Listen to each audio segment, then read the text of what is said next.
Hey, what's going on, believers? Happy Sunday. Want to talk about a rabbit hole I'll be diving in. I guess extend an invite to anyone that wants to join me individually, but then we can come together and share any important findings. Let me just lay the foundation of what it is that I'm talking about and what I'm looking for and what types of things I'm going to be using to, I guess, try to find success in my dive into the rabbit hole. But so first, foremost, said what we'll talk about is grading swing points. I think they're bold, but here we go. So that's what I want to talk about: grading swing points and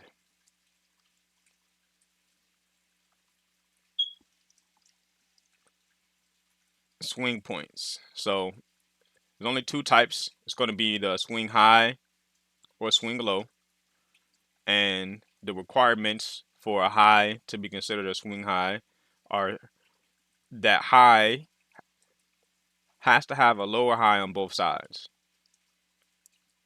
And so an example using the Bitcoin chart here. And the reason I wanted to use a Bitcoin chart is because my journey with the markets began when Bitcoin had just made a nice little tear higher. So all of this here that happened at the end of 2020 had already happened, and there was a lot of hype surrounding Bitcoin by the time that I started looking at the markets on February 1st. So this was the day for me that I found out about the markets, not Bitcoin in particular, but I found out after soon after, and this was what it was doing: is tearing higher, and then tearing higher, tearing higher, and it hasn't really been tearing higher for a while since that though, right? But so swing high. So let's just use the all-time high and talk about it. Swing high isn't just necessarily going to be a high that never gets taken out again. These are the only things that are needed to qualify a high or a low as a swing high or as a swing low. So this high here, okay, if you notice, I stretched that out on both sides. There is this high to the left that's lower, this high to the right that's lower. So that makes this high a swing high. Also, over here. So this high here has this high to the left that's lower and this high to the left that's lower. So that makes this a swing high.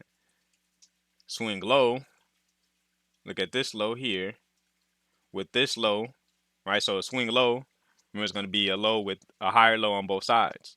So there's this low here, there's this low that's higher to the left, there's this low that's higher to the right. That confirms this as a swing low. Also over here, swing low. This low with higher low to the left, higher low to the right, makes this low a swing low. So now that the anatomy and the foundation is laid of what a swing high and a swing low are, now let's talk about the significance of this part. Both are three candle patterns.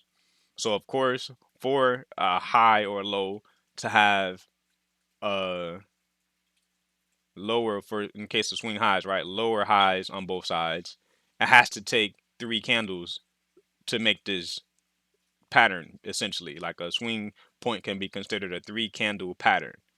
So it requires all three of these candles for this to be a swing high.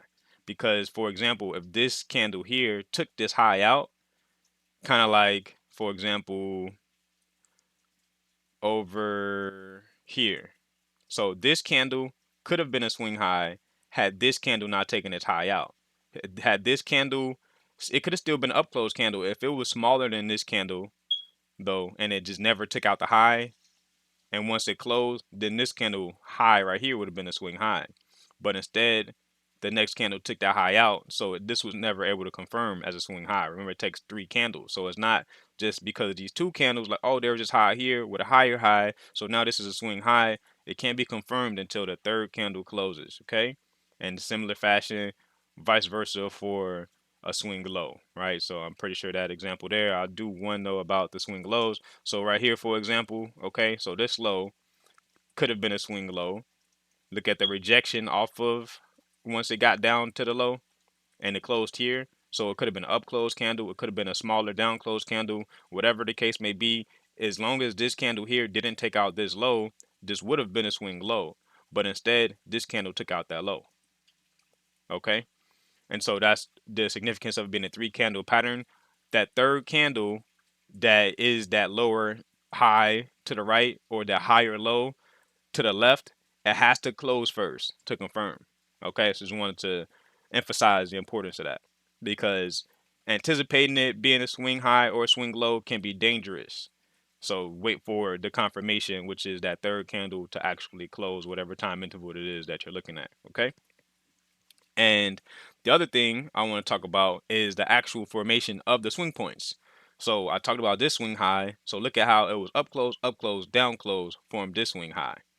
Also spoke about, I believe, one of these in here, but let's just go to the right and just keep talking, right? So this swing high here was down close, up close, down close. This swing high here, up close, down close. This swing high here, down close, up close, down close, right? And you see how the characteristics of the relationship between the three candles differs in the swing point. So that's also something that, as far as the rabbit hole I'm diving into, I want to see if there's any significance with that. Right, that's one of the things that I'm going to be taking note of. And then look at this swing high here, right? So there's down close, down close, down close. So all three of the candles in this swing low, this swing high are down close candles. But then also look at how this low here is actually a swing low. So there's a swing high and a swing low on this candle after this candle closes because there's the lower highs and there's the higher lows. But then in similar fashion of how, right, if this is obviously both swing high and swing low, and it was down, down, down for the high, same thing for the lows, down, down, down for the swing low. So is that sort of something that could be of significance, right? And then also this swing high here, so let me just put this back. So this swing high here, right? So, well, actually, no, I don't want to use that one because that was the candle that broke through it. I will use this swing high here. So this swing high here, once it was confirmed with this down close candle, this inefficiency right here in price, right? Does that make this inefficiency more significant if a swing high is confirmed without price trading into it? Does that make this hold a little bit more weight, right? I talk about inefficiencies all the time in my videos. So like, does that add more strength to the inefficiencies as far as for the likelihood of price trading into them and then showing some quick reaction away for a setup that I might be thinking about taking? And also look at how this swing low right here, once it was confirmed, this candle after it had actually already traded into the inefficiency, right? So the candle that confirmed this as a swing low had already traded into that range of this inefficiency there, and that happened well just before the creation of it, right? Because this swing low here wasn't confirmed until this candle closed. But like I said, this inefficiency was already confirmed because this is also a three candle pattern, and I guess I'll make a video about those as well. I want to focus on swing points today, but these are the types of things that I'm thinking about as far as look at how this swing low formed if it's actually lower than the low to the left of it. So yes, it is. So this swing low here, in similar fashion to the one that was higher, but it was a swing high that printed and left one of these types of inefficiencies.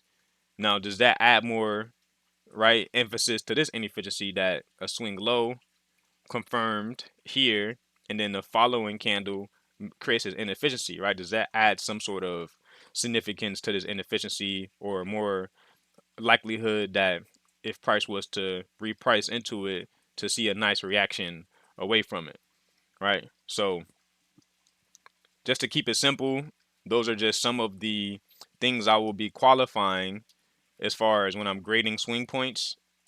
And I just wanted to offer the invitation out to anybody that is tuned in, locked in with me on this journey that may want to explore this topic as well and maybe see if something useful can be found.